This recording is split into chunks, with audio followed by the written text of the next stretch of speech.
Buenas tardes a todos, bienvenidos. Bienvenido, Mariano, fundador de GID, especialmente al espacio de charlas virtuales de Mutualdán.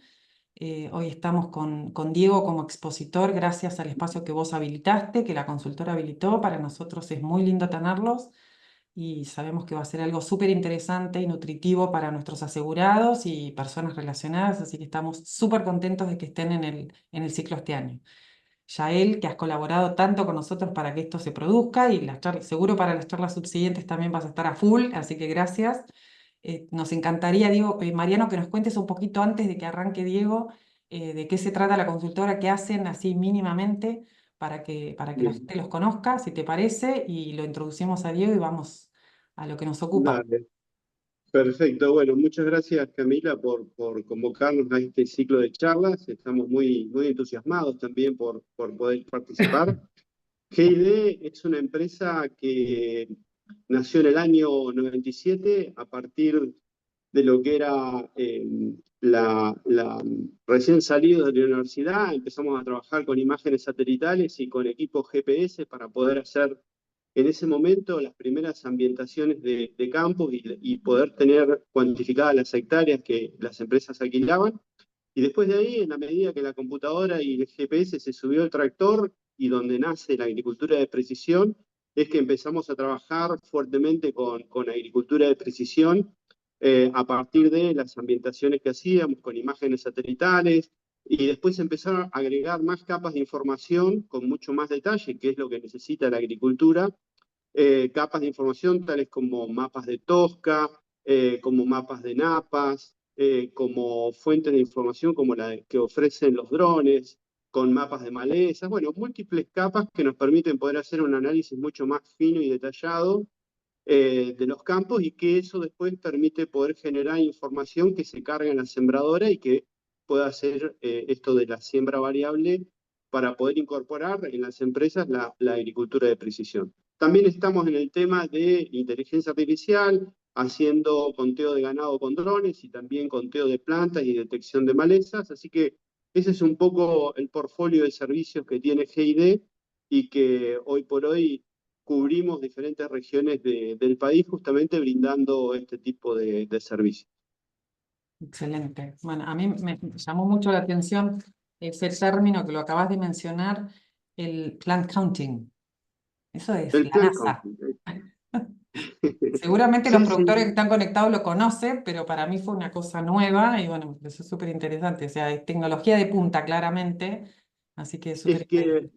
Eh, la realidad tiene cara de hereje, como dice el claro. refrán, y es cuando uno la sufre en el campo, Mm, tenés dos opciones, o te la bancás o te rompes la cabeza para ver cómo hacer para sufrir menos. claro. El hecho del conteo de planta realmente es una tarea tediosa en medio del calor, viento, y el hecho de encontrar una solución como Plant Counting, que es una aplicación para celulares que te facilita muchísimo el proceso, ha sido un beneficio para todos.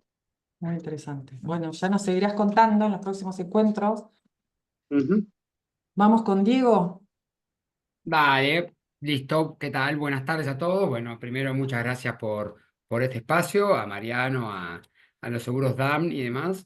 Así que bueno, buenas noches a todos los presentes. Un poco la idea de la charla de hoy, que van a ser más o menos 45 minutos y después abiertos a preguntas. Creo que ahí lo pueden ir poniendo por el chat, debe estar abierto el chat, o al final se pueden hacer preguntas. Es contar un poco, y ya me voy proyectando en la en la diapositiva o en la presentación, de contar un poco qué estamos viendo hoy en día de aprendizaje de lo que fue el cultivo de gruesa, de lo que acabamos de terminar o estamos a punto de cosechar.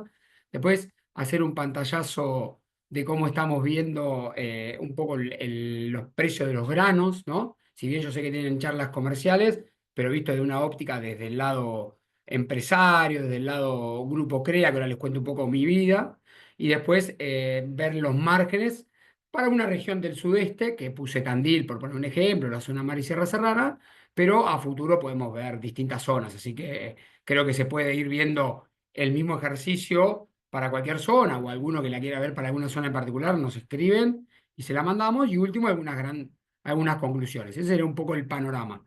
Antes que nada me presento, bueno, soy Diego Aguilera, ingeniero agrónomo estudié en el INTA Balcarce, tengo 3 hijas y una mujer, y básicamente trabajo hoy en 3 grupos CREAS de la zona, uno el CREA Tandil, otro el CREA San Manuel y otro el CREA Arroyo Los Huesos, siempre trabajando en equipo con otros técnicos, con otras personas. Después, bueno, trabajando mucho con Mariano en GID, después asesoramientos y seguimiento de cultivos y empresas de acá, toda la zona del sudeste de la provincia de Buenos Aires. Así que, dicho la presentación, paso a contar un poco la presentación en sí y los temas que le anticipé originalmente. Ya metiéndonos en lo que les cuento de clima, lo voy a separar en clima, sé que ustedes también tienen reuniones con Leo de Benedect y demás, pero de vuelta, visto un poco como resumen desde el lado agro, el lado venta de granos, la verdad que cuando uno mira la evolución de las condiciones de humedad del suelo, ¿no? Mirando lo que es el agua útil en el perfil del suelo y lo mira a nivel Argentina, ¿no?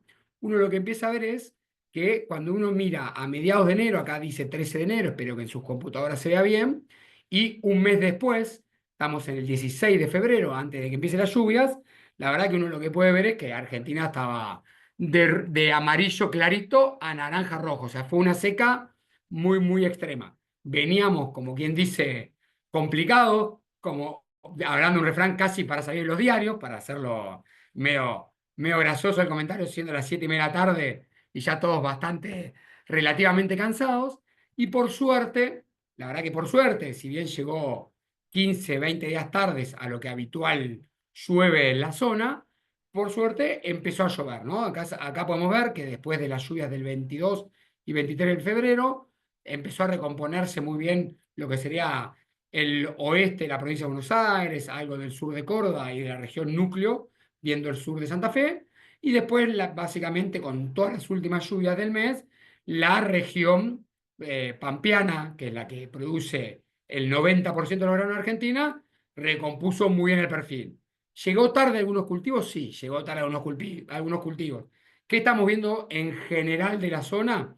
En general de la zona, te repito, general de la zona, después habrá algunos que dicen, no, mi merma es mayor, mi merma es menor, pero en general de la zona, y cuando digo la zona me refiero más a la región sudeste de la provincia de Buenos Aires, ¿sí?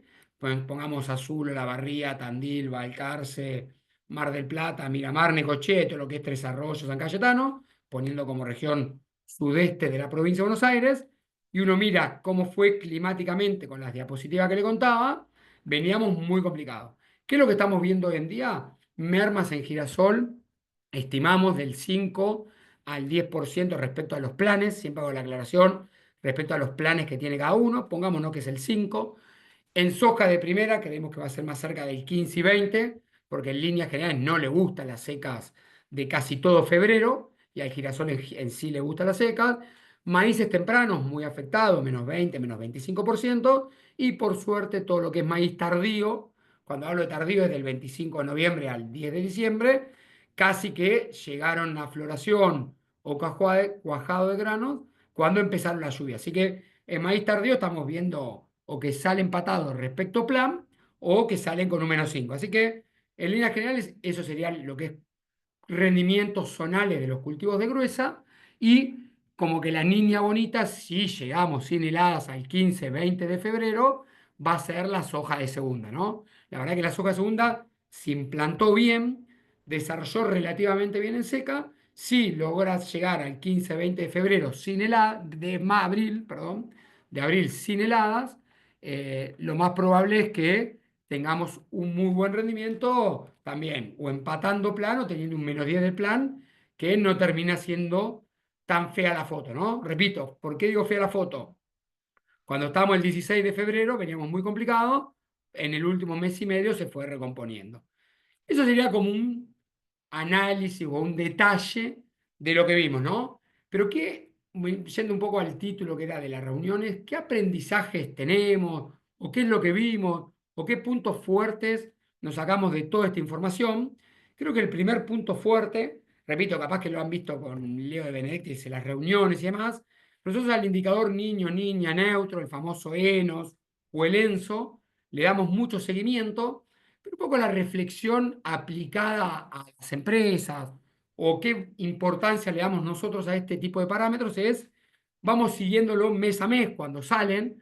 Básicamente cuando uno habla del evento ENOS, son 30 modelos, que son todas boyas que están en el Océano Pacífico, al nivel del Ecuador. Para hacerlo rápido, es cuando está por arriba de cero, es año niño, que en general llueve más. Cuando está abajo de cero como anomalía, es año niña, que en general llueve menos, ¿no? Ese sería como un gran pantallazo. Según la magnitud de esa temperatura, es lo que se habla si es niña fuerte o niña moderada o niña débil, ¿no? Un poco lo que vimos en líneas generales en el transcurso del año, fuimos anotando de esos 30 modelos cuántos iban diciendo que era niña para el trimestre noviembre, diciembre, enero, que le damos mucha importancia al noviembre, diciembre, enero, porque todavía tenemos tiempo para meter mano en los cultivos que desarrollamos. ¿Qué quiero decir mano? Ver qué modelo de fertilización hacemos en fina, qué fecha de gruesa sembramos los cultivos, qué fertilización, qué híbrido usamos, si es plástico o apuntamos a potencial, o estamos a tiempo de cambiar de cultivo, o en qué momento barbechamos. Bueno, un poco lo que vamos siguiendo es, durante el año, vamos viendo, orejeando, qué nos va diciendo ese indicador. Bueno, durante todo el año, abril, mayo y junio, nos decía que el 85% para redondear iba a ser niña. Y en julio, agosto, septiembre nos decía que el 75-80% iba a ser niña. ¿Para qué nos sirve ese dato o qué importancia le damos? Sabemos que en general las niñas son secas, ¿sí? Y que en Argentina tiene este tipo de repercusión cuando uno analiza por departamento o por partido, según la provincia que me pongo, cómo sale en los años niñas los rendimientos de cada uno de los departamentos, las localidades, respecto al histórico, siempre ajustado por evolución del rendimiento. Y un poco lo que dice los años niñas es que en general donde se produce la mayor cantidad de maíz o donde se produce la mayor cantidad de soja, en general sale perjudicado los cultivos, ¿no? Siempre en general tienen merma de rendimiento. Y un cultivo que es relativamente indistinto, cuando uno mira gris, que está casi todo el mapa gris, que es relativamente indistinto, sacando alguna localidad ya bien del sudoeste, es el girasol. Entonces, ¿qué importancia le damos a esto? Primero, seguimos el evento. Segundo, sabemos o hemos visto con algún trabajo que es el que está o que les voy a contar ahora acá en esta diapositiva, sabemos que cuando uno mira este evento casi de julio, de enero a julio, tiene muy poca correlación. ¿Cómo se dice esto? Si yo miro, por ejemplo, el pronóstico de febrero, que es ponerme en la linita esta rosita que veo yo acá, que sería la segunda, ¿no? Y digo, en febrero, ¿qué me dice para el trimestre que les comentaba recién? Y la verdad que me dice que va a ajustar un 50%, casi lo mismo que tirar la moneda y decir llueve o no llueve. Entonces, lo que dice de enero a julio, cuando uno mira las curvas, en general no le damos importancia. ¿Cuándo le empezamos a dar importancia? Lo que dice en septiembre y en octubre. ¿Sí? Entonces, cuando yo digo que tenía un pronóstico de 70-80% de niña en septiembre, octubre, y lo miro para los próximos meses, me dice que casi que en el 90% de las probabilidades iba a ajustar. Entonces le empiezo a dar importancia y empiezo a meter mano en los cultivos. ¿Qué definiciones tomamos? Un poco lo que les contaba recién. Paquete tecnológico de nitrógeno, cambiar de cultivos, definir ventas. Bueno, entonces esa es una primera reflexión que les quiero dejar. ¿Vemos clima o vemos este pronóstico para definir distintos puntos empresariales y técnicos de los cultivos? ¿Ok? Esa sería la primera gran conclusión que les quiero meter desde el lado climático. Ya metiéndonos como un pantallazo para que se queden desde el lado conclusiones de los cultivos, y empiezo, si quieren, por el cultivo de girasol. ¿Qué grandes conclusiones hicimos? Esta presentación entiendo que les queda el video y también les queda el PowerPoint o PDF. Entonces me voy a enfocar, creo, en lo más importante. ¿Qué aprendizajes vimos de la campaña 24-25? Que algunos son nuevos y otros refrescamos o apuntamos a maximizar cosas que venimos viendo en otra campaña. En girasol es todo el problema de la fomopsis, ¿sí? Todo lo que es enfermedad de cancro, de tallo, de hoja y de capítulo, es un problemón que viene avanzando año tras año. El segundo punto, que sería el segundo ítem que pongo en esta diapositiva de girasol, cada vez más estamos viendo cuáles son los girasoles que son de alta producción y a su vez son estables, tanto en rendimiento como en el contenido de materia grasa, que por ende bonifica. Tercero y cuarto, se ve grande en estos años de seca, hay que cuidar el agua, por ende, lo que es barbecho a siembra, ya sea quemando temprano los cultivos de cobertura, barbechando los verdeos, controlando casi con maleza cero durante todo el ciclo de cultivo, son manejos que uno puede hacer porque vale la pena cuidar cada milímetro de agua, porque después nos podemos encontrar como situaciones como las encontradas durante enero y gran parte de febrero.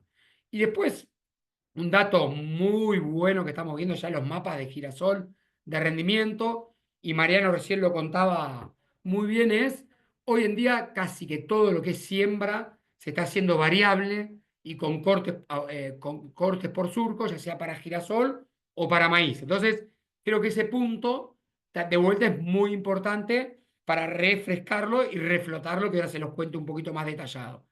Para continuar con otro cultivo de dureza, entonces con girasol quédense con Phomopsis, híbridos, cuidar el agua en los barbechos y hacer todo lo que es manejo variable y cada vez sembrar más tarde el cultivo de girasol. Vamos a maíz. Un poco algunos se repiten. ¿Por qué? Porque venimos en año de seca, pero estas secas nos viene pasando ya los últimos 3, 4 campañas que no llueve durante enero y gran parte de febrero. Entonces, básicamente lo que es conservar el agua, lo que es barbecho a la siembra y todo lo que es manejo variable y atrasar fecha de siembra, casi que se repite con el cultivo de girasol, pero en maíz meto 2 alertas más o a qué le estamos prestando atención. Uno es todo el manejo del espiroplasma, que fue la chicharrita, que el año pasado explotó y habrán tenido bastante susto al respecto. Por suerte este año no tenemos muy poco problema. Y el otro es todo lo que es carbón de la panoja y carbón de la espiga, que nos da una alerta muy, muy importante. ¿Sí? Voy a volver en breve a esta diapositiva, pero ya que me metí en girasol con el manejo variable, si quieren les cuento un poco qué es lo que estamos haciendo en girasol y maíz. ¿Sí? En maíz o girasol, antes de pasar a esa tecnología, solamente a modo de reflexión, les cuento 4 factores que se usan para la ambientación en la zona marisierra serrana, pero aclaro que este mismo manejo o factores se usan mucho para la zona de Tres Arroyos, de San Cayetano, todo lo que es el sudoeste, cuando uno hace trabajo en Pigüé, en Pringles, en Dorrego, que básicamente son estos 4 factores. Uno es la tosca, que básicamente es a medida que tengo menos profundidad efectiva del suelo, mi cultivo sufre más porque reservo menos humedad en el suelo. Entonces, como ejemplos, es un trabajo muy bueno que hizo en su momento Gastón Blanchard para el Arroyo Los Huesos. Si yo tuviera un suelo de 1,5 metros de profundidad de tosca, todos mis cultivos dan 100 de índice, ¿no? O sea, todos darían la máxima potencialidad que me dé el año. En cambio, si yo tengo un suelo de 75 centímetros de profundidad, el trigo y la cebada, por el momento del año que hacen su periodo crítico, merman el 5 y el 10%, pero ya cuando me voy a cultivos de gruesa, como el maíz, la soja, que es el verde oscuro, el girasol, que es el verde clarito, o el maíz, que es el verde, el rojito, merman el 20, el 30 o el 35%. Entonces, esto refuerza un concepto de darle mucha importancia a la profundidad del suelo para ver qué manejo realizo el cultivo. Ese es el gran factor. Después hay 3 factores más, que si tengo o no tengo napa, aporte de agua por capilaridad en los cultivos, porque asciende esa napa en el suelo, si es helador o no el lote, ¿no? Que eso también me obliga a usar distintas fechas de siembra, rotaciones según el ambiente. Hay lugares muy heladores que los cultivos de fina y las hojas de segunda no entran. Y después, cuánta pendiente tengo en mi lote. Entonces voy a tener lugares que son convexos, que básicamente escurren agua, que sería la parte más de loma de mis lotes, y partes cóncavos, que sería lo verde claro o verde oscuro, que reciben agua, entonces ante igual lluvia siempre salen beneficiados. Bueno, un poco lo que vimos después de estos 4 factores y que hicimos una macroambientación fue que después de la macroambientación, que macroambientación fue separar cosas groseras, ¿sí? Seguimos viendo que dentro de esa macroambientación se seguían viendo diferencias intralote, ¿no? que empezamos a llamar a la microalimentación, que sería el manejo variable dentro de un lote, que le podemos llamar el famoso sitio específico, una cosa por el estilo para tratar de ser abarcativo con todos los nombres que andan en el mercado. ¿Qué quiero decir con esto? Es, de la macroalimentación con estos 4 factores, pasamos a la microalimentación, que es ver cada lote internamente, y seguimos viendo diferencias de rendimiento muy importantes. ¿Qué diferencia de rendimiento muy importante vemos?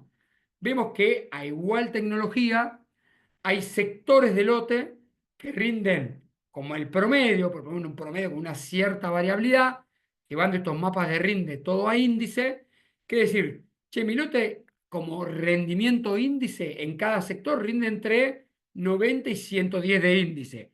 Pongo un ejemplo, yo tengo un maíz de 9.000 kilos promedio, me da 8.000 o 10.000. Bueno, eso se cuenta como que todo da lo mismo, o si yo meto mano en el manejo, poco puede hacer. En cambio, uno lo que empieza a detectar dentro de estos microambientes es que hay lugares que por más que le meto el mismo manejo, me termina dando más, pase lo que pase en el año. O hay lugares dentro del lote que siempre me da menos, que termino gastando insumo de gusto, ¿no? Como ejemplo. Entonces, ¿qué es lo que empezamos a hacer? En ese tipo de mapas de rinde acumulado a través de muchos años, uno lo que empezó a ver empezó a llamar a un ambiente B, todo lo que daba entre 90 y 110 de índice, como rendimiento índice, todo lo que siempre daba más, lo empezamos a llamar ambiente A o alto potencial, o el nombre que le quiera poner, identificar algo que siempre da más, que de 110 o 115 siempre fueron sectores que daban más que eso. ¿Qué es lo que vimos con el tiempo? Que la limitante para potenciar ese rendimiento en general era uno, por poner menos fertilizante, ¿no? En línea general. Entonces, detectamos que en ese ambiente uno era el propio limitador del rendimiento poniendo menos fertilizante. Y después detectamos sectores C, que en general son las partes más convexas de los lotes, que es lo rojo o lo que tiene poca profundidad del suelo, que en general lo que uno hace es siempre rinde menos. Entonces, ¿qué encontramos como factor? Que gastábamos plata de gusto con los fertilizantes, y el otro punto es que si le poníamos menos plantas íbamos a obtener mejor resultado. ¿Por qué? Porque cada planta iba a tener más recurso hídrico. Entonces, después de haber estudiado este tema en profundidad 4 o 5 años, de haber detectado los sectores y de haber hecho un manejo variable, siempre dejando testigos para ver si hacemos o no macanas, el testigo siempre es el ambiente B, empezamos a generar el manejo variable simple, sitio específico. Que básicamente, ¿qué es? Al ambiente A, que es el bueno, le ponemos más plantas, más modelo de nitrógeno, de fósforo, más modelo de nitrógeno y por ende más azufre.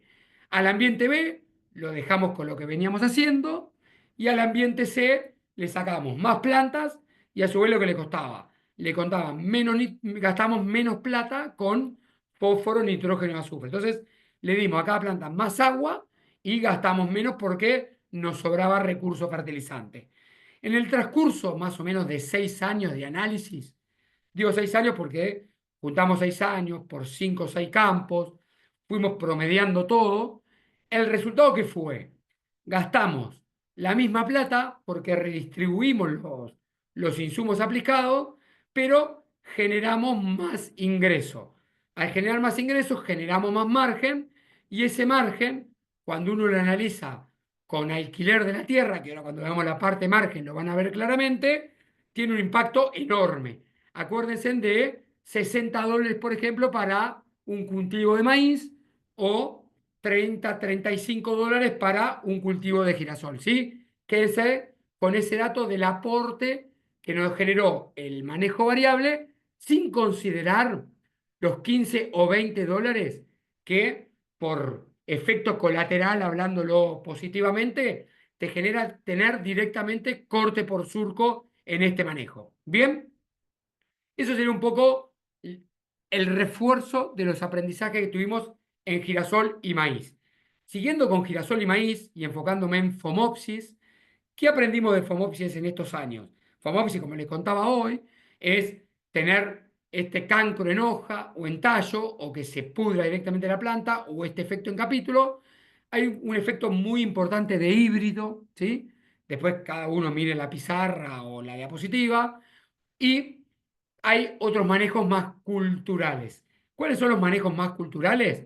Básicamente la rotación de cultivo es el manejo cultural. Si yo hago girasol año por medio y tengo problema de Phomopsis, este tema va a estar cada vez más complicado. Labranzas, vimos algún efecto de que hacer alguna labranza mínima baja algo la incidencia. Genética, lo que les contaba anteriormente, hay híbridos buenos y malos. Estos serían los híbridos recomendados que tenemos nosotros en líneas generales para todo el sudeste. A veces atrasar fecha de siembra nos ayuda, un poco nos ayuda para bajar incidencia de Phomopsis, pero mucho nos ayuda, yendo a los aprendizajes, a poner nuestro periodo crítico de cultivo en un momento de menor demanda evaporativa, y esa menor demanda evaporativa en años secos nos permite tener mucho mejor rendimiento. El otro punto es, tenemos que tener cada vez cultivos menos densos. ¿Por qué? Porque si uno genera un cultivo muy, muy denso, genera un canopeo muy cerrado, y ese canopeo cerrado aumenta enfermedades, lo mismo que el modelo de nitrógeno. Entonces, un poco los aprendizajes con la Phomopsis es rotar, usar buena genética, bajar plantas y bajar un poquito el paquete de modelo de nitrógeno, ¿sí? Eso sería los primeros aprendizajes que le quiero reforzar. Otros aprendizajes que tuvimos es en el cultivo de maíz, ya salto al maíz, es seleccionar híbridos de alta potencialidad y que sean estables, ¿sí? Bajar plantas, que son en el zona Tres Arroyos, San Cayetano, donde son sede, lo tienen recontra claro, y atrasar fecha de siembra, ¿no? Entonces, eso sería un poco el abanico de aprendizaje que tuvimos en el cultivo de maíz. Y como nuevo aprendizaje, que uno fue del año pasado, es el epiroplasma, que es todo lo que tiene relacionado con la chicharrita, y el otro nuevo, y después quieren lo profundizamos, pero no quiero perder tiempo en esto, pero quédense con alerta, es carbón de la panoja y carbón de la espiga. ¿Cuál es la gran conclusión de la carbón de la panoja y la espiga? Rotación, casi como el girasol con la Phomopsis, y seleccionar híbridos que tengan mejor tolerancia a otros. Básicamente quédense con ese dato. Respecto a soja, se lo hago muy cortito para no perder tiempo, cada vez estamos más enamorados, por poner un nombre, en todo lo que es variedades en LIS. La verdad que hoy todo lo que es tecnología en LIS, que te permite tener lotes limpios del primer cultivo, que sería soja de primera, o segundo, donde los preemergentes no funcionan, o donde un palo de fitotoxicidad, pegarle al cultivo con el fomesafen o venazolín o lactofen, te saca rinde. Creemos que el camino es las sojas en lis, las variedades en lis, sabiendo que hoy tenemos un abanico muy grande de variedades, así que me parece que está bueno también tenerlo en cuenta a ese aspecto. Sería un poco el camino y el aprendizaje que hoy en día le decimos. Sobre todo también porque hoy el 2,4-D, el glufosinato de amonio y el glifosato bajaron de precio, así que no se pone tan cuesta arriba llevar el costo de la tecnología en LIS, a pesar de que uno tiene que pagar un canon por aprovechar la tecnología del cultivo. Bien, y en fina, que en realidad estamos hablando de gruesa, pero ya les tiro algún tip de fina que lo van a ver en alguna próxima reunión, es variedades de trigo. Estamos convencidos que tenemos que sembrar variedades largas, y a lo sumo un porcentaje menor de intermedias. ¿Por qué? Porque en general todos los trigos, variedades de ciclo largo e intermedio, tienen más potencial y más estabilidad que los ciclos cortos. ¿Sí? Quédense con ese dato nada más. Y en cebada, que hay mucha gente que está rezongando con la cebada, porque el año pasado fue complejo el tema cebada, por calidades, seguramente han tenido problemas de caída de la espiga, caída de plantas, entregas con mucha humedad, entregas pasado de proteína, así que me pueden decir todos los problemas que tuvieron habido por haber, y podemos estar toda la tarde y toda la noche hablando de lo mismo. Creemos como aprendizaje es la cebada, cuando le damos los márgenes, sigue siendo un cultivo muy interesante en la zona. ¿Por qué? Porque siempre da más que el trigo como cultivo de fina, y siempre su soja de segunda da más que sobre trigo, ¿no? O sea, la cebada contra trigo siempre da más la cebada que el trigo. Soja de segunda sobre cebada da más que sobre trigo. Entonces, acá vengo ya metiéndome en lo que vamos a ver de márgenes, es, si bien uno siempre tiene el recuerdo fresco de la última campaña, creo que cuando uno mira planes para adelante, está bueno ver la historia que cada uno tiene en la empresa y usar la historia para planificar. No obstante, y viendo el diferencial que estamos viendo de cebada forrajera contra cebada cervecera y viendo los problemas que tenemos en las últimas campañas, estamos sugiriendo a las empresas que un 25-30% de sus planes de movida ya estén planeados como forrajera. ¿Para qué? Para tener cosecha temprana, evitar algún problema de mercadería cuando ya sabemos que venimos con algún problema. Vender forward de forrajera es mucho más fácil que vender de cervecera, o por lo menos uno tiene menos miedo. Entonces, tiene sus puntos fuertes. Ya metiéndome en lo de márgenes, ¿quedó claro lo que es aprendizajes de los cultivos de la campaña 24-25? Después en el listado les va a quedar, como les comenté, de los cultivos de girasol y de maíz, también le va a quedar el listadito que usamos de variedades en LIS, que hoy en día tenemos desde variedades grupo 2-5 hasta variedades grupo 4-7, con muy buen abanico. Entonces, repito, tecnología en LIS creemos que es el camino que se viene para limpiar los lotes. ¿Bien? ¿Estamos hasta acá? Vimos clima. Vimos aprendizaje de los cultivos, venimos con 20 minutos de tiempo, así que venimos bien. Voy rapidito, pero quiero que sea movidito para que no se duerma ninguno. Vas Así que bárbaro. espero que se esté entendiendo. Hablo rápido en general, pero bueno, hoy en particular quiero que entre el tema y de última generar intercambio de lo visto, y como queda la presentación, cada uno después la mira en detalle. Me gusta más que se queden con los conceptos. Vamos a márgenes. Hay varios que deben estar podridos de ver esta planillita porque le hemos mostrado bastante, pero no queda otra que ponerlos en sintonía de con qué estamos planificando. Esto ya meterse como un plan preliminar de la campaña 25-26, porque es un poco la pregunta que tenemos en casi todas las empresas que vamos, o en qué andan las empresas hoy en día. ¿Qué siembro o no siembro? ¿Guardo semillas de soja? ¿Vendo la cebada? ¿Tengo el campo al lado para alquilar? ¿Qué hago con el campo que alquilo? ¿No? Es un poco las preguntas. Entonces me pareció interesante mostrarlo de márgenes, ¿no? ¿Con qué estamos planificando?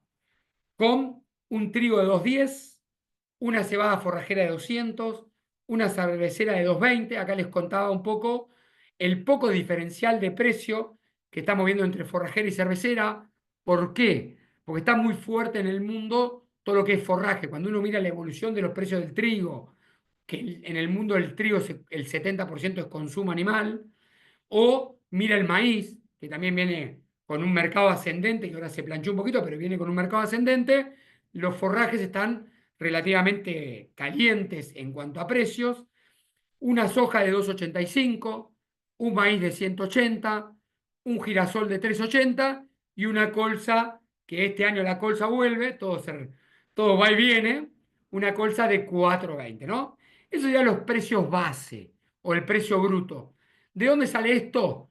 De el mercado Matbar Rofex, ajustado a pizarras de Bahía Blanca o Necochea, según donde nos posicionemos cada campo, con los pases normales que tenemos entre las pizarras de Matbar Rofex a nuestros puertos, o cuando uno cambia de, por ejemplo, un abril maíz a un maíz de julio-agosto, que es donde vendemos nuestro maíz tardío, ¿no?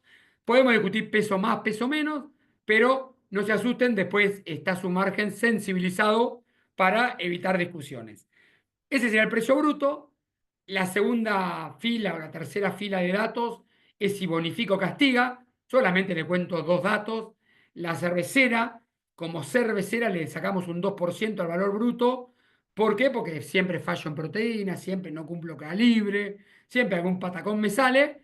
Ya estoy metiendo en cuenta que algo destiné como forrajera. Entonces, no es un -5, es un -2. Y girasol lo estoy bonificando con un 14% para que le quede como dato. Flete de Tandil a Puerto de Quequén, gastos comerciales, que sería comisión, si embolso o mando a paritario el lugar, hasta llegar a precio neto o gasto comercial expresado como porcentaje entre el neto y el bruto. Esto sería la estructura de ingreso del modelo de negocio para la campaña 25-26 para un campo de Tandil. ¿Qué grandes costos puse para que se queden como dato? 820 el monamónico, 520 un urea, que después está puesto que tiene azufre en las tablas o que la segunda es pasada con Solvix, pero está puesto todo como relativo. Estoy alquilando el campo, ya sea mío, metiendo costo-oportunidad del campo, o si realmente alquilo el campo. Y acá entra en juego, si quieren lo vemos a potencial medio, que serían nuestras lomas de Tandil, que nuestra loma de Tandil entra mucho el cultivo de fina, con su respectiva soja de segunda, porque no se hela tanto, y en general se acompaña con cultivo de gruesa, soja o girasol, dependiendo cuál cultivo da mejores márgenes. Y el de alto potencial sería el ambiente donde la fina no entra, donde solamente entran los cultivos de gruesa, que básicamente la fina no entra por la helada, entra maíz, girasol o soja. Vamos a ver los dos ambientes. ¿A cuánto estamos alquilando el campo?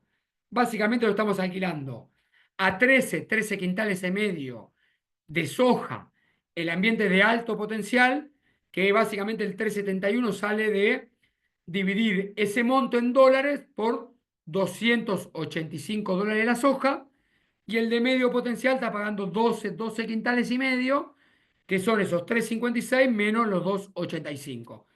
¿Qué merma? Porque parece una locura en dólares, ¿no? Hay alguien de una zona y dice, che, ¿cuánto están pagando? Pero lo hago transversal al resto de las zonas, repito, para que se queden con los conceptos. Esto es un menos 7,5% menos en quintales de soja de lo que se pagó la campaña 24-25.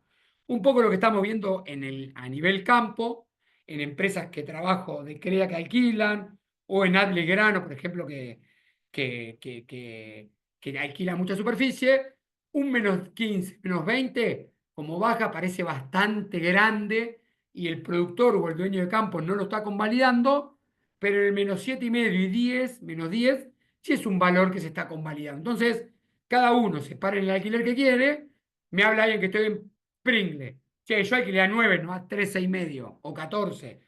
Bueno, al 9 sacarle el 10%, estarás alquilando a 8,1 quintales, ¿sí? Quédense con los conceptos más que con el dato exacto.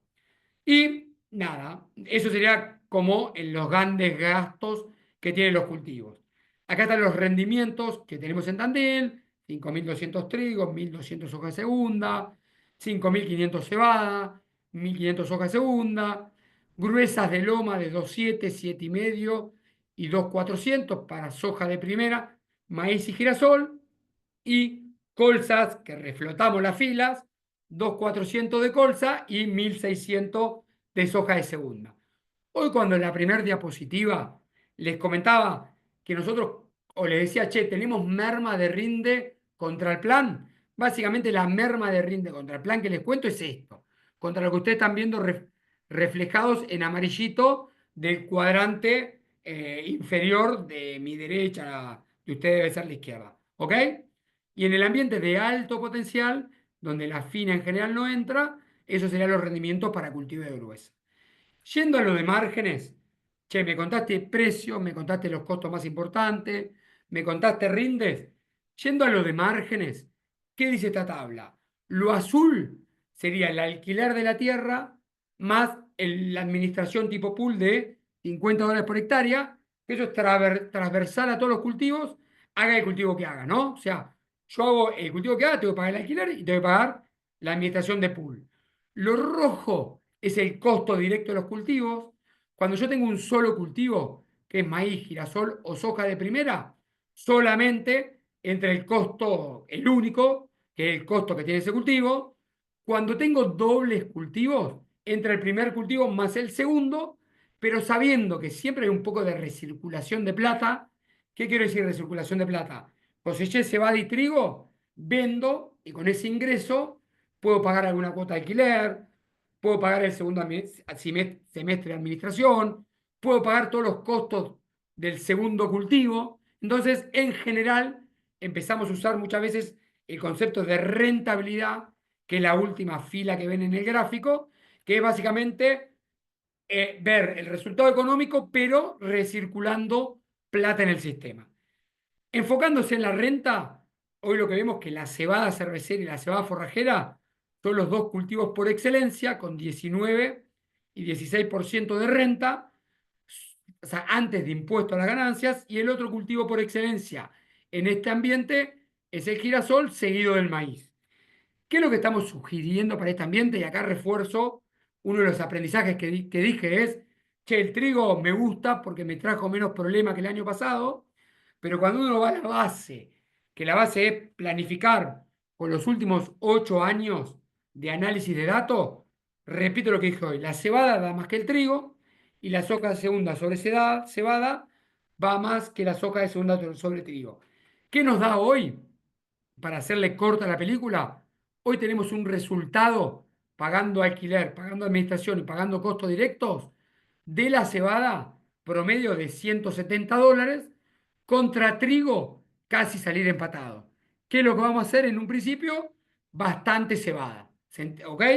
¿Por qué? Porque los números a los precios que estamos planificando nos dicen eso.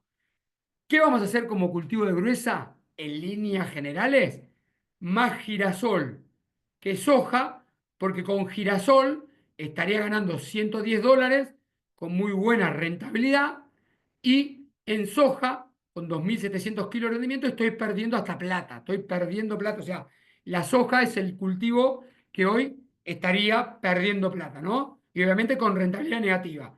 ¿Y dónde entra la colza? Que hoy le comenté 2 o 3 veces la colza. La colza la estamos tratando de meter en los planes para potenciarlos en reemplazo de algún lote que estemos cosechando ahora de soja de segunda, en reemplazo de algún trigo o de alguna soja de primera. ¿Por qué? Porque le estoy sacando respecto a soja de primera casi $200 de resultado. $200 de resultado son 500 kilos de colza. Casi que me puedo ir a 1.900 kilos de colza, que lograría el mismo resultado que la soja, con la posibilidad de que me vaya muy, muy bien, porque lograr 2.400 kilos de colza, que uno le toma la mano, es un muy buen cultivo para desarrollar. Hago un solo comentario, no hacer en lotes que tengamos serio problema de crucífera, ¿no? Ese sería el único comentario que les quiero dejar. ¿Ok?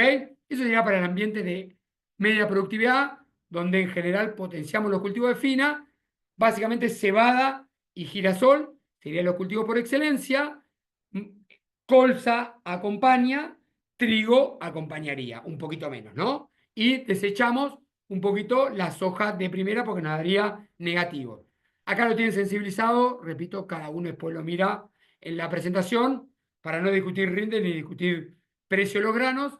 Lo único que le digo es la foto media, que sería lo mismo que la tabla, después está sensibilizado más 10 y menos 20 precio, lo mismo para rendimientos. En el ambiente de alto potencial, donde no entra la fina, la rotación que estamos sugiriendo a las empresas es maíz, soja, maíz, perdón, maíz, girasol.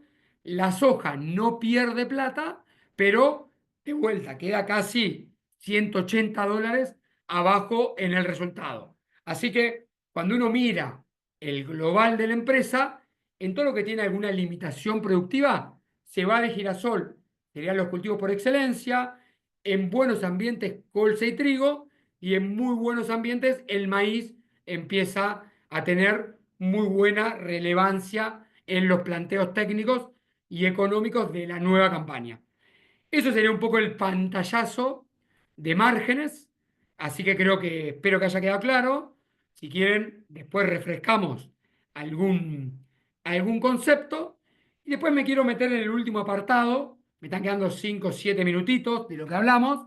Si venimos bien, lo hago despacio. Si venimos mal, lo hago rápido y quédense con los conceptos. Pero nos vamos a llevar 7, 10 minutitos. Así que si alguien le ha puesto la comida, apague la hornallita 5 minutos más, que le saco 5 minutos más porque creo que está bueno verlo de otra manera, capaz que al precio de los granos, que creo que ustedes también van teniendo alguna charla siempre de mercados o de economía, pero esto era más contándole desde cómo lo miran las empresas crean, las empresas que vamos, uniendo clima, uniendo cultivos, uniendo historia de precios, uniendo historia de resultados, de rendimiento, bueno, un poco tratando de hacerlo medio integral, ¿no? Al razonamiento. Ya metiéndonos en lo que sería mercados, que repito, lejos de ser una charla de mercado, ¿no? Solamente conceptos. Siempre me gusta a partir de esta diapositiva que puse en los últimos 90 días para usar la memoria fresca que tenemos. Y acá un poco lo que se veía en los últimos 90 días, hasta que empezó un poco la guerra comercial Trump-China o Estados Unidos-China, y pasaron cosas en el medio del lado cultivo, ¿qué se veía? Que el maíz, en la posición disponible en los mercados de Chicago, venía a fondo, lo mismo que el trigo, ¿no? De los 90 días hubo 70 días que no paraban de subir, por distintas causas, ¿no? Y después la soja como grano, esto es aceite, esto es harina, pero la soja como grano acompañaba el mercado y después tuvo una caída fuerte que nunca recompuso, ¿no? Sigue cayendo, o en líneas generales sigue cayendo, no empezó a ponerse en los últimos 10 días como mercado lateral, como puede ser el maíz o el trigo. ¿Qué pasó, no? Uno dice, che, de 90 días el maíz y el trigo subió 70, los últimos 20 no. ¿Qué pasó en la soja? Que subió 70 y los últimos 20 no, y sigue bajando. ¿Por qué el trigo y el maíz se estabilizaron y la soja en Estados Unidos sigue cayendo? Bueno, pasaron cosas, como quien dice, ¿no? Y me parece interesante contar este mercado. En el mercado de soja, creo que está bueno decir por qué subió estos últimos 70 días. Y me parece bueno contar esto. Cuando uno mira qué pasa en el mercado mundial, hay tres factores importantes. ¿Qué pasa con la producción de Brasil, que tiene el 40% del total de las toneladas que se produce? ¿Qué pasa con el 30% de lo que produce Estados Unidos? ¿Y qué pasa con el 10-12% que produce Argentina? Entre estos tres países hacen el 80% de la producción mundial. ¿Ok? ¿Qué pasaba en enero, febrero, marzo?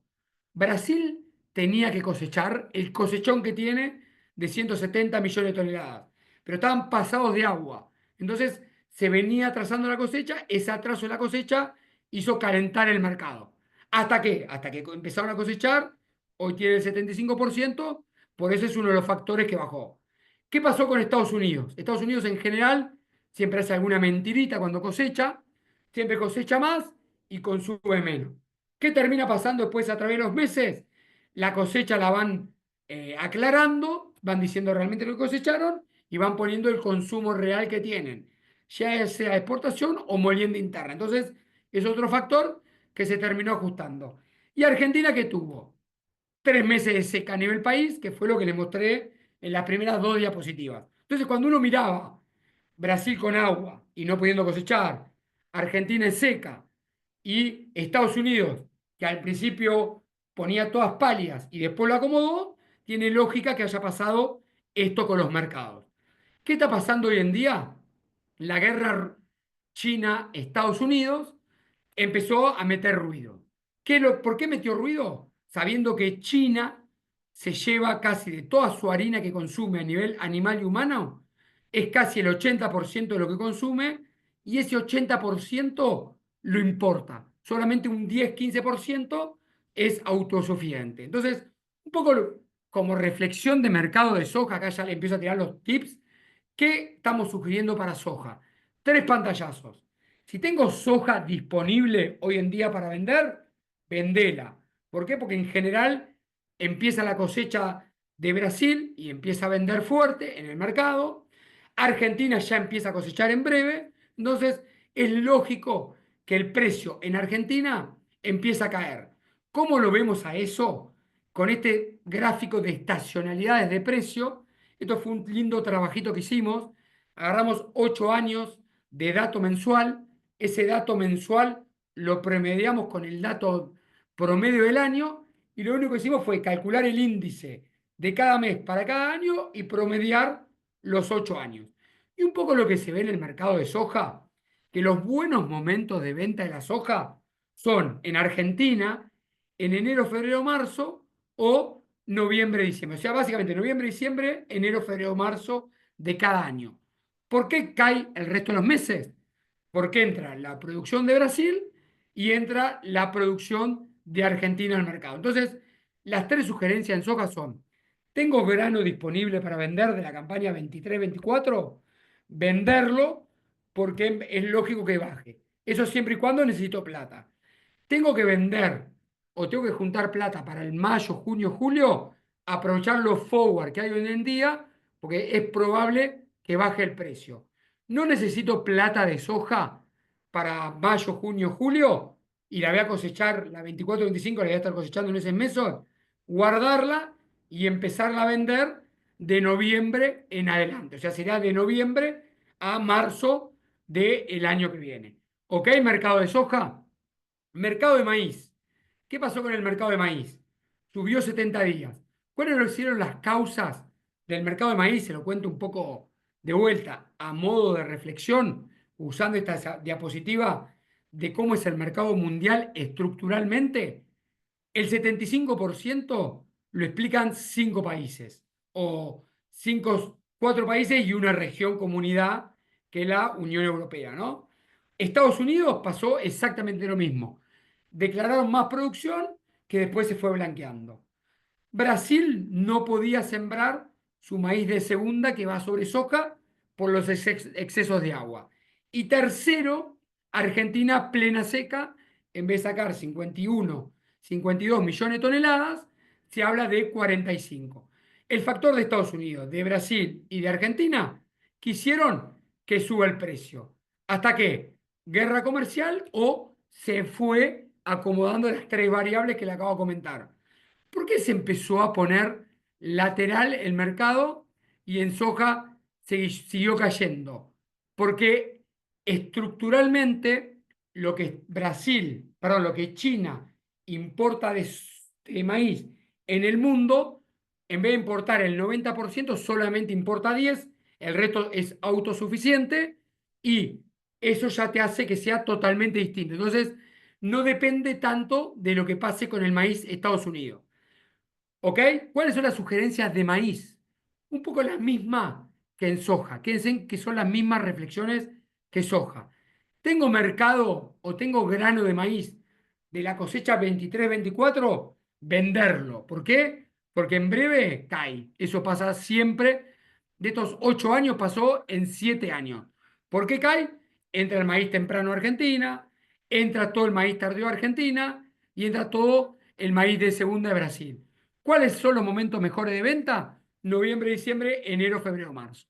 Entonces, si tengo maíz viejo para vender, venderlo. Tengo maíz nuevo que voy a cosechar en julio, agosto y necesito esa plata, un poco lo mismo, vender el forward de 180, 185 dólares. No tengo que vender maíz, ni el disponible, ni el futuro que voy a cosechar. Aguantalo, que en noviembre, diciembre, enero, febrero, marzo puede haber aumento de precios. ¿Ok? Eso sería un poco el mercado de maíz. Cebada, trigo y girasol. Se lo hago muy cortito para no hacerle larga la presentación. Faltan solamente 5 minutos. Girasol, un poco les contaba dos cosas. El girasol, cuando vienen años niños en Argentina, en general aumenta área, ¿sí? Esto era la foto al 9 de octubre, lo puse a propósito, que la bolsa decía que iban a sembrar 1.950.000 hectáreas, terminaron siendo 2.200.000. ¿Por qué? Porque muchos productores empezaron a aumentar área, un poquitito por clima y mucho por precio. ¿Por qué digo mucho por precio? Porque girasol en mayo, junio valía 270 dólares, en septiembre, octubre y noviembre valía 400. La plata manda, mucha gente empezó a sembrar girasol y empezaba a preguntar, che, ¿es tan grave el hit y la tracina para sembrar girasol? Y ahí empezamos, mirar las lluvias, mirar el pronóstico, sembrar un poquito más tarde, qué dosis usaste más. Segundo punto, mucha siembra de girasol.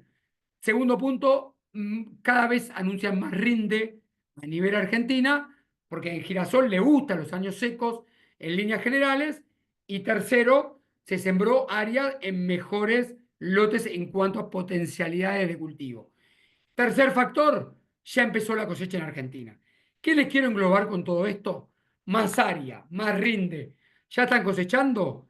Los precios forward que se ven hoy, forward no, casi de mercado disponible, que se ve hoy en día de Alto Leico, 3.30 más, o 3.40 más 70, o 3.10 más $100, es un preciazo para vender y cerrar el negocio de girasol. Si quiero especular, me quedo con el girasol común. Pero el Alto Leico, si yo logro un 3.30, 3.40 más 70 o 100, vendo y negocio cerrado. Eso sería el concepto de girasol. Cebada, ya algo anuncié, muy cortito. Estamos viendo tan poca diferencia entre forrajera y cervecera que si yo tengo mercadería rayera, ¿qué le llamo rayera? Todo lo que sea de factor 100 para abajo, ¿sí? Porque me dio mal la proteína, me dio mal el calibre, me dio la humedad. Aprovecho el 210 forrajera y canalizo la venta y si el resto vemos qué hacemos. Si yo estoy recontra seguro que tengo cervecera, saber que en mayo, junio, en general puede haber algún recalentamiento de precio. ¿Por qué? Porque empieza a consumir todo el hemisferio norte cebada y empiezan a comprar. En Argentina empiezan a ofrecer buenos precios disponibles porque aparecen los forward de la campaña nueva y quieren incentivar la siembra. Pero quédense más con esta idea. Tengo cebada rayera afuera como forrajera a 210, cierro el negocio y a otra cosa mariposa. En trigo, el concepto es un poquito diferente. Si yo tengo trigo de buena calidad, que en general hay buena calidad, en enero, febrero, marzo, el trigo en Argentina siempre vale poco. ¿Por qué? Porque muchos productores del norte venden en ese momento del año. Entonces, no vendamos en plena salida de grano de todos los productores. ¿Cuándo vale el trigo? En general vale en mayo, junio, julio, por tres factores. Porque viene Brasil a comprar, porque en Argentina quieren incentivar la siembra, entonces por eso empiezan a aparecer buenos valores disponibles y de futuro, y porque en general en el mundo, en este momento del año, siempre hay mucho ruido climático, porque el 90% del trigo se hace en el hemisferio norte, y en ese momento del año están todos los periodos críticos del mundo. Entonces, en base a esos tres factores, es que siempre vale menos. Entonces, ¿cuál es la sugerencia de trigo? Vender en mayo, junio, julio, que en general sube el precio. ¿Cuál es la única alerta que les tiro para que después no me vengan a retar en una cierta manera en alguna próxima reunión? Es saber de que todo lo que se exporta en Argentina, que es bastante, saber que el 45% va a Brasil. El único lucecita amarilla, anaranjada que vemos es si pasa algo comercialmente con los aranceles en el Mercosur, ¿sí? Milei, en la inauguración de las sesiones extraordinarias del 1 de marzo, dijo alguna cosita con los brasileños que espero que se empiece a acomodar. Esa sería la única alerta que les pongo. Si no, sería partidario de vender de mayo, junio, julio el trigo disponible que tenemos. Como resumen, porque les conté bastantes cositas sobre mercado, este es mi orden de venta. Si yo le tengo que poner un orden de venta, largo hoy es 26, ¿no? Largo el 26 de marzo y termino en Navidad, ¿no? Terminamos en Navidad con el champagne. Este sería un poco el orden de venta que uno le daría como sugerencias. De todo lo escuchado en cuanto a precios de estacionalidades, en cómo vemos los fundamentos del mercado y otro dato que se los cuento la próxima, de este concepto de qué valen los granos en el mundo, qué vale en Argentina y respecto a lo que vale en Argentina, que sería el FAS teórico, compararlo con el mercado. Si estoy arriba o abajo, defino vender o no vender. Pero como orden de venta sería cebada forrajera, maíz viejo, soja vieja, girasol, ahí donde dice 24-25, tiene que decir 23-24, disculpen. Cebada forrajera, maíz viejo, soja vieja, girasol altoleico, trigo y cebada como cervecera, se acompañan en el momento de venta, girasol común y dejo para el final maíz y soja para aprovechar de noviembre en adelante la nueva suba de precios. Ese sería un poco el pantallazo de orden de venta que uno tiene los cultivos. Quiero que se queden con estas 3 reflexiones: estacionalidad de precio, diferencia entre FOB y FAT teórico y mercado, orden de ventas, que creo que está bueno como conceptos que usamos en las empresas. Y después, como último concepto es, che, vendí un toco, che, digo, me dijiste, vendé maíz, vendé soja, vendé cebada, ¿te gusta el girasol oleico? Me llené de pesos en las cuentas, ok, le pago a los cosecheros, pago el seguro que tengo que pagar, ¿no? Para hacer posible esta reunión, obviamente sin días de atraso, esas cositas hay que hacerlas, pero ponerle que me sobre alguna platita, ¿no? ¿Qué hacemos? Comprar insumos creo que es una buena decisión para quedar calzado dólar contra dólar. Solo a modo de chivo, hay herramientas en esta página de CREA que te tira evoluciones de relaciones de precio, que te tira este tipo de gráfico. Acá está graficado cuánta cantidad de maíz necesito para comprar una tonelada de urea.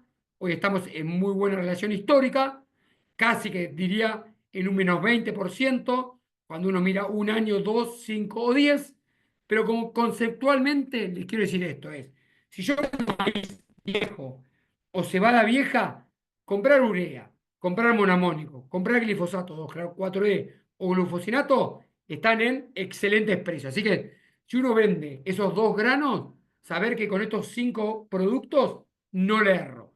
Y el otro grano por excelencia que está bien posicionado como relación insumo-producto es el girasol, ¿no?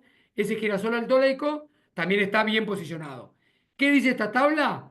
Dice el porcentaje de más o de menos que necesito de grano para pagar X insumo. Ese sería un poco lo que dice esta tabla. Y ya a modo de reflexión, les robé 5 minutitos, disculpen, a lo que habíamos pactado. Lo hago rápido, es resumen tips para maximizar renta, porque me parece un buen título, es decir, vimos clima y aprendimos de clima, vimos cosas de cultivos y aprendimos de cultivos, aprendimos, no, o charlamos de cultivo, vimos ver márgenes, que pensando para adelante, y vimos algo de venta de granos.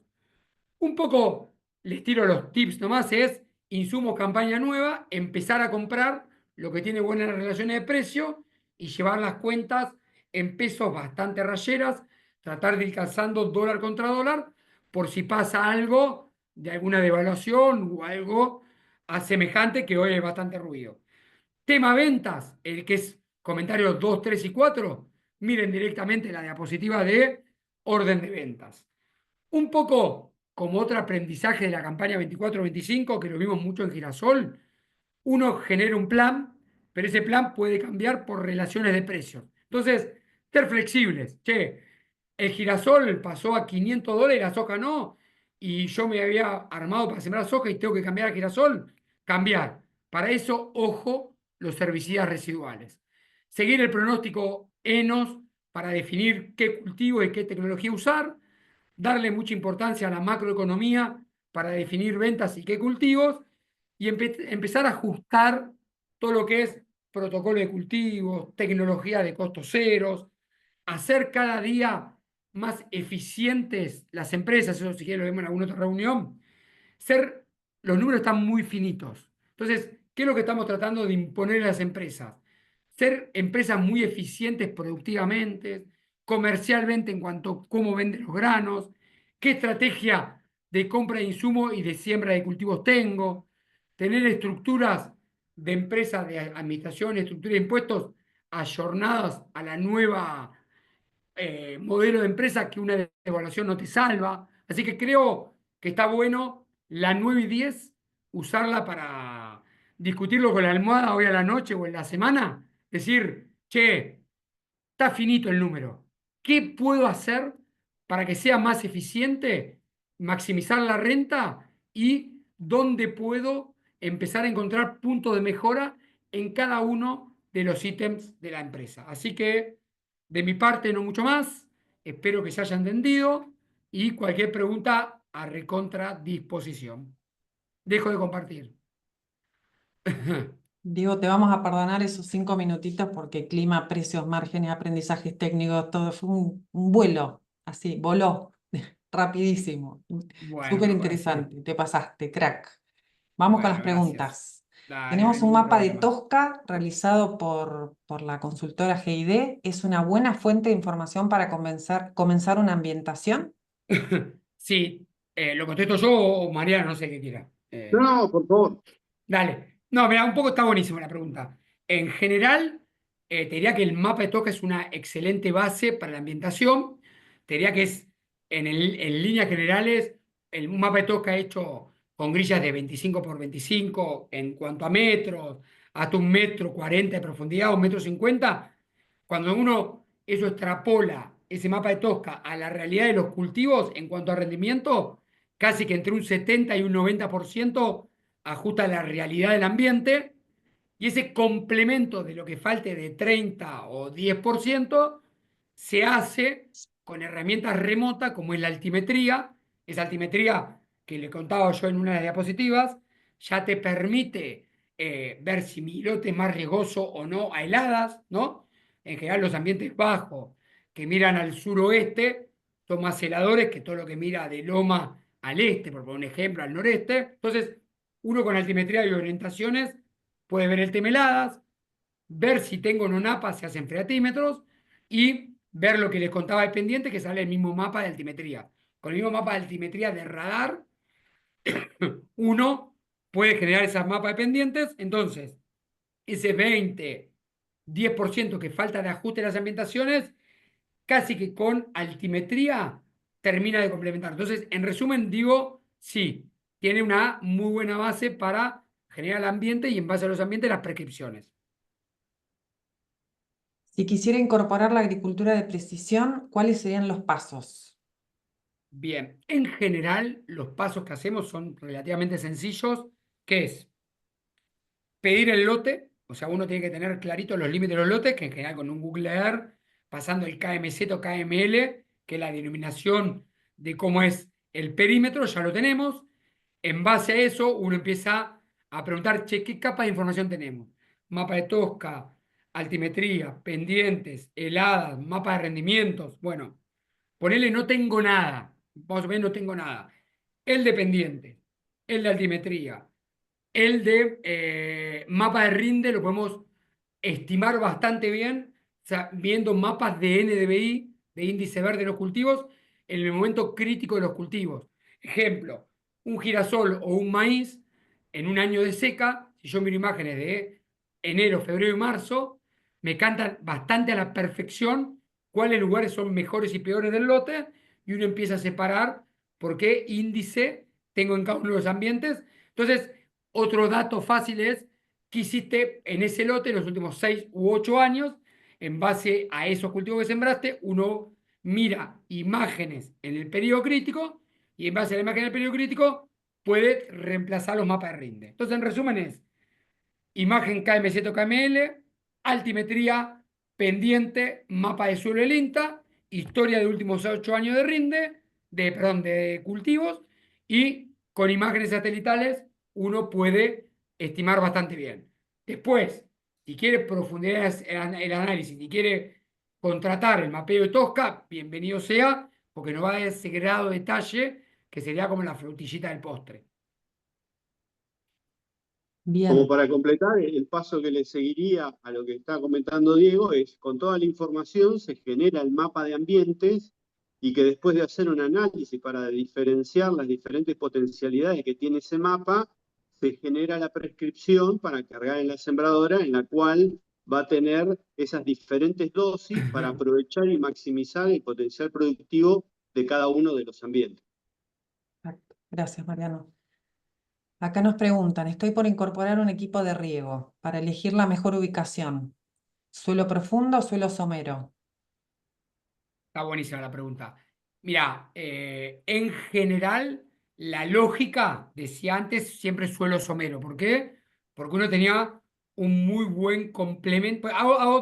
Voy a parecer ingeniero agrónomo. Voy a contestar depende. Viste que el ingeniero agrónomo me contesta depende. Va a ser un depende.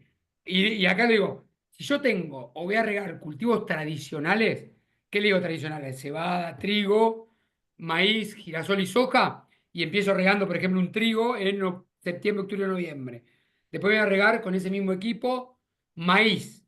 Y después me voy a regar soja de primera y quizás vuelvo a regar la misma soja de segunda sobre cebada. O sea, uso el mismo equipo y giro. Si yo voy a regar cultivos tradicionales, me iría un ambiente somero, ¿sí? ¿Por qué? Porque voy a encontrar a X milímetros regados mucha respuesta en rendimiento, porque en general tengo menos balance hídrico, ¿no? Si yo estoy si yo estoy metido en un planteo de riego que voy a regar semilleros, ¿no? Semilleros llamo a maíz semillero, trébol no tanto, pero maíz semillero y girasol semillero, como ese milímetro regado o profundidad del suelo me genera mucho resultado porque estoy vendiendo algo que vale mucho, porque el maíz semilla vale mucho, el girasol vale mucho, ahí quizás me inclino a regar un suelo profundo. Entonces, por eso digo, depende qué voy a regar. Espero que haya quedado claro el comentario. Antes que nos vayamos, quedan un par de preguntitas. La charla va a estar disponible mañana en nuestra web, también en redes de la consultora GID Ingeniería. Calculo para después del mediodía ya va a estar disponible, así que la van a poder repasar. Diego, te preguntan, ¿no considerás que los costos de arrendamiento de la tierra son demasiado altos, quedando Sí, cerca del 80-90% de la renta en manos de los dueños de sí. la misma con riesgo cero? Sí, Qué sí, difícil. sí. Contesto todas sí, sí, sí, pero es el mercado. Es así. Un poco, pongo un ejemplo de Tandil. Tandil históricamente valía 10 quintales. Después cuando los precios subieron en el 2010, 11, 12, 13, se fue a 11 o 12 quintales y medio de soja. Después existió la burbuja de que ya no era un negocio tan productivo, sino era un negocio más financiero. Se empezó a irse por las nubes los alquileres. Y después considero totalmente que están caros los alquileres cuando uno mira el negocio. Y un poco por eso comentaba al final que hoy estamos pasando a un negocio que tiene que ser de eficiencia 100% productiva, porque no nos van a salvar en un principio de evaluaciones o el financiamiento, que estos alquileres terminan caros. Pero hago el comentario. El mercado es mercado. Si uno te dice que este campo valía 14 ahora vale 13 y no lo quiero perder porque no quiero perder el contratista, no quiero perder los ingenieros que trabajan conmigo, es así la cuenta. ¿Ok? Ese sería un poco el concepto. ¿Es tan caro? Sí, pero no deja de ser mercado. ¿Ves una Y, oportunidad en cuanto al precio de los bueno, insumos con la apertura de las importaciones? sí, ya bajaron mucho los insumos y creo que los agroquímicos quedaron muy, muy bien. Ojalá que bajen un poco los fertilizantes. Es el caballito que todavía está faltando acá para que mejore un poco ese resultado. Y que lleguemos a la fina con la baja. Correcto, ojalá que lleguemos a la fina. Mm. Bien, Bueno, vamos. creería que no tenemos más nada. Repito, Ahí no GID figura nada. Ingeniería, ya él vas a postear la charla y nosotros en mutualdam.com.ar, también en nuestro canal de YouTube, Seguros Dan, así que bueno, ahí vamos a estar y nos volvemos a ver aproximadamente el 9 de abril. Si esa es la fecha que Bueno, tenemos estimada, probablemente sufra algún ajuste, dependerá de la agenda de Diego, de Mariano, vemos, pero nos comunicamos por redes y nos volvemos a encontrar. Vamos a estar esperando otra charla así, a esta velocidad y tan nutrida, Diego, la vara alta, ¿ok? bueno, bárbaro, gracias. Ay, pará, Excelente. me parece que hay dos preguntas más. Perdón, Marian, ¿ibas a decir algo? No, No. perdón. Una forma de ser eficiente sería incorporar la siembra variable. ¿Y cómo ves el tema de los cultivos de servicio? Serían las dos Bien. preguntas que quedan. Les apago un cachito a la cámara porque me hace inestable la conexión, para que no Dale. se corte. ¿Dale? Cultivo de servicio en general no me gustan, así medio frío, no me gusta porque veo que consume agua necesaria que tenemos para los cultivos. En general estamos viendo que los lotes que estamos trabajando no estamos viendo grandes problemas desde el lado estructural de los suelos y en general en muchas regiones vemos que estamos teniendo mucho exceso de proteína. Entonces yo en general no soy muy fanático de los cultivos de servicio, pero básicamente por el consumo que hace hídrico. Eso sería un poco la reflexión, ¿no? Me gusta conservar el agua porque quiero que los cultivos agrícolas rindan bien, básicamente. Y no he visto grandes beneficios de en las empresas de tener 4 o 5 años de cultivo de servicio seguido, desde el lado mejora productiva, y sí he visto bastantes mermas productivas agrícolas. Bueno, y de siembra variable ya hablaste bastante Eh, y sí, vamos por la eficiencia, por ahí, con la eficiencia, tal correcto. cual. Así que bueno. Mariano, ¿querés agregar algo más? No, nada, agradecer el espacio, agradecerle a Diego por su expertise en el tema y su pasión también, porque realmente se le nota que cada cosa la hace con pasión. Así que nada, abiertos a cualquier consulta y bienvenido a cualquiera que quiera consultar sobre profundizar alguno de los temas que se habló acá. Excelente. Bueno, nos Bueno, estamos viendo prontito. ¿Eh? bárbaro, Bien, muchas gracias. Gracias a excelente. todos. Chao, chao, gracias. Abrazo Adiós. enorme. Que Chao, chao, estén gracias. bien. Chau, chau. Gracias. Gracias. Chao, chao.